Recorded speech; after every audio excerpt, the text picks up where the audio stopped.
क्या चोरी की गई चीज पर चोर का अधिकार होता है? नेपाल देश में शिवपुरी नामक नगर में यशकेतु नामक राजा राज करता था। उसके चंद्रप्रभा नाम की रानी और शशिप्रभा नाम की लड़की थी। जब राजकुमारी बड़ी हुई तो एक दिन वसंत उत्सव देखने बाग में गई। वहां एक ब्राह्मण का लड़का आया हुआ था। दोनों ने एक दूसरे को देखा और प्रेम करने लगे। इसी बीच एक पागल हाथी वहां दौड़ता हुआ आया। ब्राह्मण का लड़का राजकुमारी को उठाकर दूर ले गया और हाथी से बचा दिया। शशिप्रभा महल में चली गई, पर ब्राह्मण के लड़के के लिए व्याकुल रहने लगी। उधर ब्राह्मण के लड़के की भी बुरी दशा थी। वह एक सिद्ध गुरु के पास पहुंचा और अपनी इच्छा बताई।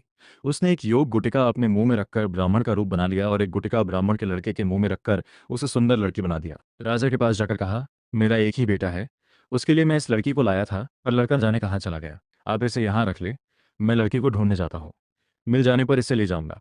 सिद्ध गुरु चला गया और लड़की के भेष में ब्राह्मण का लड़का राजकुमार के पास रहने लगा। धीरे धीरे दोनों में बड़ा प्रेम हो गया। एक दिन राजकुमारी ने कहा, मेरा दिल बड़ा दुखी रहता है। एक ब्राह्मण के लड़के ने पागल हाथी से मरे प्राण बचाए थे। मेरा मन उसी में रमा है। इतना सुनकर उसने गुटिका हमसे निकाल ली और ब्राह्मण कुमार बन गया।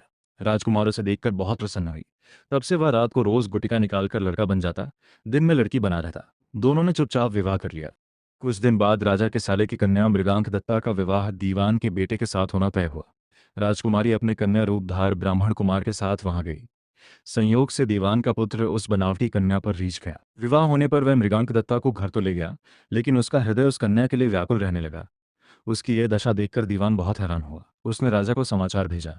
राजा आया। उसके सामने सवाल था कि धरोहर के रूप में रखी हुई कन्या को वह कैसे दे दे। दूसरी ओर यह मुश्किल की न दे तो दीवान का लड़का मर जाए। बहुत सोच विचार के बाद राजा ने दोनों का विवाह कर दिया। बनावटी कन्या ने यह शर्त रखी कि चूंकि वह दूसरे के लिए लाई गई थी, इसलिए उसका यह पति 6 महीने तक यात्रा करेगा, तब वह उससे बात करेगी। दीवान के लड़के ने यह शर्त मान ली। विवाह के बाद वह उसे मृगांक दत्ता के पास छोड़ तीर्थ यात्रा चला गया। उसके जाने पर दोनों आनंद से रहने लगे। ब्राह्मण कुमार रात में आदमी बन जाता और दिन में कन्या बना रहता। जब 6 महीने बीतने को आए तो वह एक दिन मृगांक दत्ता को लेकर भाग गया। उधर सिद्धगुरु एक दिन अपने मित्र शशि को युवा पुत्र बनाकर राजा के पास लाया और उस कन्या को मांगा। शाप के डर के मारे राजा ने कहा, वह कन्या तो जाने कहाँ चली गई, आप मेरी कन्या से इसका विवाह कर दें। वह राजी हो गया और राजकुमारी का विवाह शशि के साथ कर दिया। घर आने पर ब्राह्मण पार ने कहा, ये राजकुमारी मेरी स्त्री है, मैंने इससे गंधर्व रीति से विवाह किया है। शशि ने कहा, ये मेरी स्त्री है, क्योंकि मैंने सबके सामने विधिपूर्वक ब्याह किया है। बेताल ने पूछा, शशि दोनों में से किसकी पत्नी है?